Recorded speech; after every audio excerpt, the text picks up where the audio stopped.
Di media pembelajaran online. Selamat pagi, Namo Buddhaya. Kali ini kita pertemuan selanjutnya part 14 ya. Materi kita adalah tentang Triratna.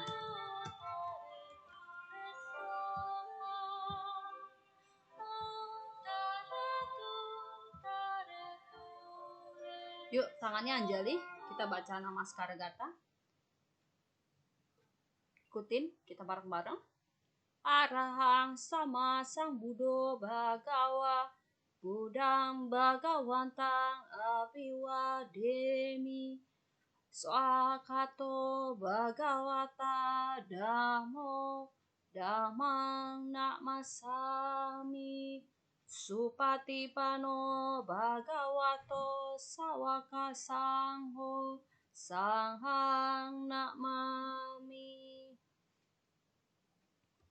Oke, kita duduk hening seperti biasa dengan rileks di pagi hari ya, ataupun di siang hari. Tentu tidak akan melupakan semangat kita untuk tetap belajar, karena meditasi itu penting untuk merefresh pikiran kita. Mata terpejam, kita mulai. Sadari napas masuk dan napas keluar. Saya tahu saya bernapas keluar. Napas masuk, saya tahu saya bernapas masuk. Napas masuk, saya tenang. Napas keluar, saya damai.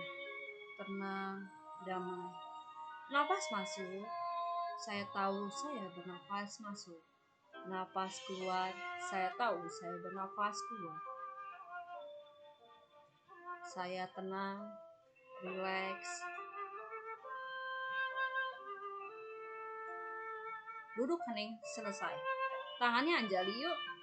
Kita baca doa sebelum belajar. Terpujilah Tuhan Yang Maha Esa, para Buddha, para Bodhisattva, Mahasatwa. Aku belajar untuk mengikis kebodohanku. Semoga aku dapat belajar dengan baik dan benar. Semoga semua makhluk hidup dimanapun mereka berada berbahagia. Sadu, sadu, sadu. Oke, materi kita itu berkaitan dengan Triratna. Karena materi ini sebenarnya sudah dibahas di SD, sudah bahas di SMP, dan penjelasan lebih luas ini di SMK. Tapi tidak mengurangi esensi semuanya, karena ajaran ini tetap selalu diulang ya. Tujuan pembelajaran, peserta didik dapat memahami arti Triratna, pentingnya Triratna bagi umat Buddha, dan mengerti tahu makna berlindung. Triratna terdiri dari dua kata, yaitu Tri dan Ratana. Tri artinya tiga dan Ratana artinya mustika. Berarti Triratna artinya tiga mustika. Yang dimaksud apa? Buddha, Dhamma, dan Sangha.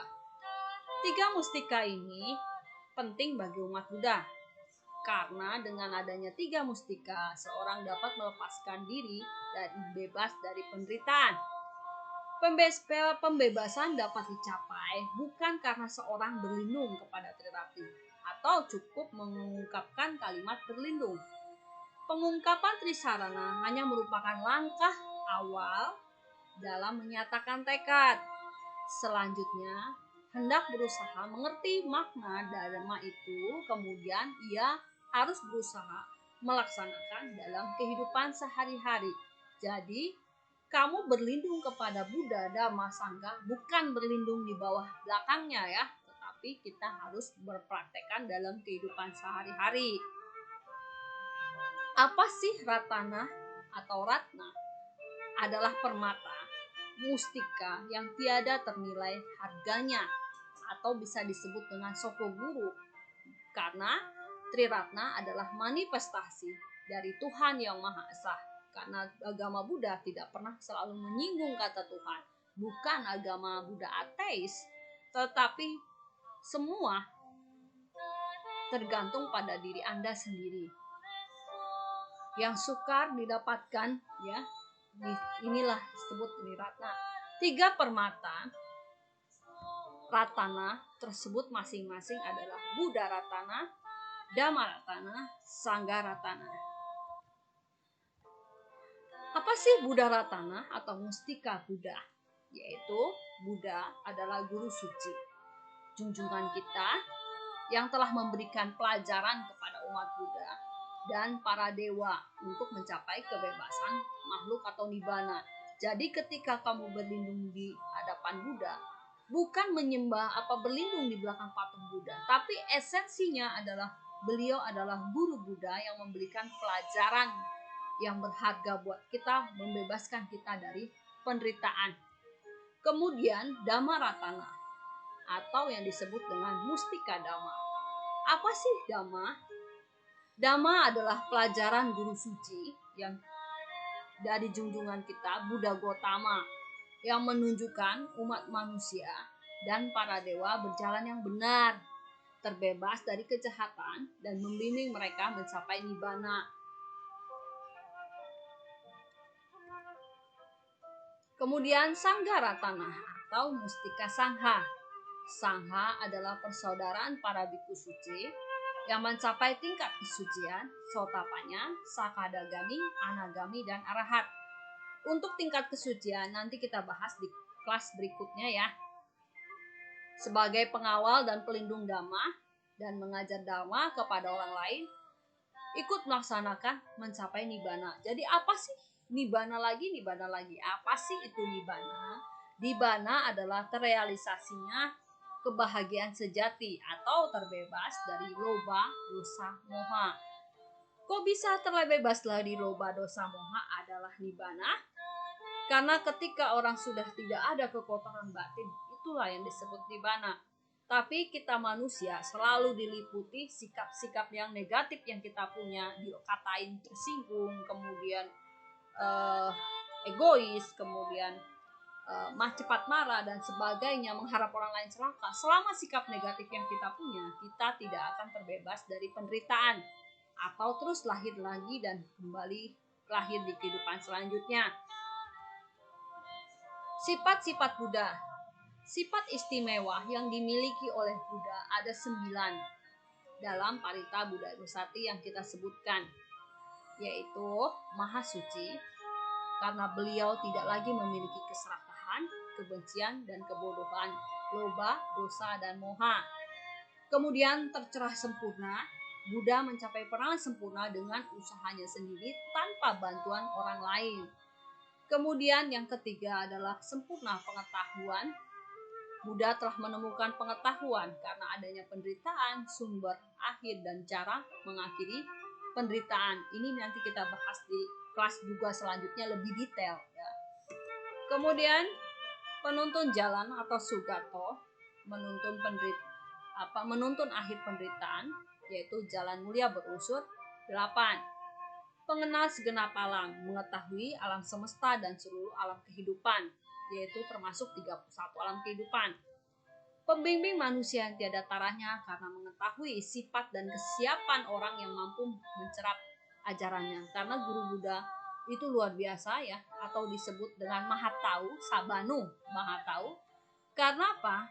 Karena dia tahu tingkat kemampuan siswanya dan metode cara mengajarnya sehingga siswanya ngerti ya. Kemudian guru Buddha, guru dewa dan manusia bagi semua makhluk. Sadar, benar-benar tercerahkan dan selalu sadar. Artinya, sadar itu memiliki kesadaran, bukan hal yang didefinisikan dalam bahasa Anda gitu. Penuh berkah karena kesuciannya sungguh luar biasa. Kemampuan Buddha itu ada 5 ya, atau bisa disebut dengan abinya. Apa saja kemampuan Buddha yang tidak boleh sebenarnya dikasih tahu, tetapi Buddha sempat memberitahu bahwa yang memiliki kekuatan yang luar biasa, mampu mengajarkan dhammanya sampai ke seluruh 31 alam kehidupan, yaitu kemampuan gaib, kemudian telinga dewa, mata dewa, mengetahui pikiran orang lain, bisa melihat kehidupan lampau semua makhluk, dan mencabut tuntas semua kekotoran. Sebenarnya kita pun manusia ini sekarang memiliki potensi ini. Cuman kita nggak bisa melatih. Kenapa? Karena ketika kita melatih dengan tujuan seperti ini, kita balik lagi. Kita itu keserakahan, kita itu kebodohan, dan kebencian lagi. Itulah munculnya di situ kembali. Manfaat berlindung kepada Buddha. Manfaatnya merenungi sifat-sifat Buddha, ikut meneladani sifat Buddha yang sadar menyadari kebenaran untuk mencapai pembebasan yang sempurna. Sifat-sifat Buddha atau Mahaparisudi itu disebut Maha Suci, Mahapanya, Maha Bijaksana, dan Sabanu atau bahasa Indonesianya Maha Tahu. 3 macam kelakuan Buddha atau Buddha Carya ya yang bisa kita lakukan dalam kehidupan sehari-hari. 1 itu ada Lokata Carya, adalah melakukan yang berfaedah untuk dunia, jadi bermanfaat untuk dunia. Contohnya apa? Yaitu Buddha Gotama. Kemudian Nata Carya adalah melakukan yang berfaedah terhadap sanak keluarga. Kita bisa lakukan itu loh. Kita melakukan yang terpenting buat keluarga, mendahulukan kepentingan keluarga, tanggung jawab terhadap keluarga. Itu yang disebut Nata Carya. Kemudian Buddha Carya adalah melakukan faedah terhadap seorang Buddha, layaknya seorang Buddha, kemudian membabar Dharma. Macam-macam Buddha. Kita lihat ada persamaan dan perbedaan ya. Di sini saya bikin bagan. Ada 3 macam Buddha, yaitu Sama-sama Buddha, Paceka Buddha, Sawaka Buddha. Dan ini memiliki ciri dan perbedaan ya. Persamaannya kita lihat, Sama-sama Buddha itu mencapai kesucian dengan usaha sendiri. Begitupun Paceka Buddha itu mencapai kesucian dengan usahanya sendiri. Sedangkan Sawaka Buddha itu mencapai kesucian dengan bimbingan guru, mendengar langsung dari Sama-sama Buddha, kemudian dia mencapai kesucian. Sama-sama Buddha mampu mengajarkan Dhamma kepada orang lain, atau kepada muridnya, atau kepada makhluk. Muridnya itu mencapai kesucian juga. Sedangkan di Paceka Buddha ini perbedaan yang sangat luar biasa ya, perbedaan yang mencolok. Sedangkan di Paceka Buddha, dia mampu mengajar sebenarnya Dhamma, tapi muridnya tidak mampu mencapai kesucian. Itu loh bedanya. Muridnya tidak mampu mencapai kesucian. Dhamma, kita masuk ke Dhamma. Dhamma adalah ajaran Buddha. Ajaran kebenaran, ibarat sebuah rakit, dia mencapai kebebasan mutlak dari penderitaan. Kebahagiaan tertinggi adalah nibbana. Karena tujuan umat Buddha selalu nibbana. Itu paling tinggi. Dhamma itu indah pada awalnya, tengahnya, dan akhirnya. Indah pada awalnya bermakna mempelajari dan mendengar Dhamma, membuat perasaan jadi bahagia dan ingin mempraktekannya. Indah pada tengahnya, maknanya bahwa dengan mempraktekkan Dhamma, seseorang itu bisa bahagia. Dan indah pada akhirnya, membawa kebahagiaan setelah kita mempraktekkan Dhamma itu. Gitu loh. Itu bermanfaat. Makanya disebut dengan indah pada awalnya, indah pada tengahnya, indah pada akhirnya. Sifat-sifat Dhamma atau perenungan Dhamma. Dhamma telah sempurna dibabarkan. Berada sangat dekat, tidak lapuk oleh waktu, mengundang untuk dibuktikan, menuntun ke dalam batin, dan dapat dimengerti oleh orang bijaksana. Ciri-ciri ini yang ada pada Buddha itu bisa kita buktikan dengan ciri khas, karena lahir, tua, sakit, mati itu berada di dekat kita, tidak lapuk oleh waktu, dan terus-menerus akan terus kita bisa buktikan.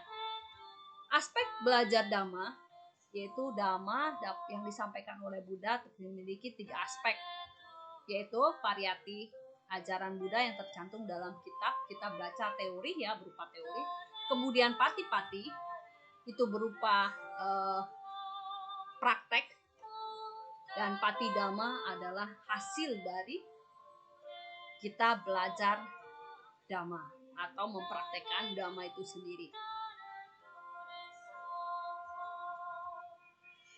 2 jenis fenomena di alam semesta, yaitu dhamma, yaitu ada asan kata dhamma, segala sesuatu berkondisi dan tersusun, terlihat mengikuti perubahan dan akhirnya kehancuran karena semuanya berkondisi, ya bersyarat. Sedangkan asan kata dhamma itu segala sesuatu yang tidak berkondisi, tidak tersusun dan tidak menghasilkan sebab apapun, yaitu nibbana. Manfaat berlindung kepada dhamma, kita lihat dhamma adalah ajaran kebenaran dilibatkan rakit untuk mencapai tertinggi, menjadikan dhamma satu cara untuk mempraktekannya. Ini dia manfaatnya. Mengetahui hal yang baru belum diketahui, memahami lebih jelas yang baru diketahui, menghilangkan keraguan, memberikan pengertian benar dan membuat batin cerah. Sekian penjelasan saya. Terima kasih. Namo Buddhaya.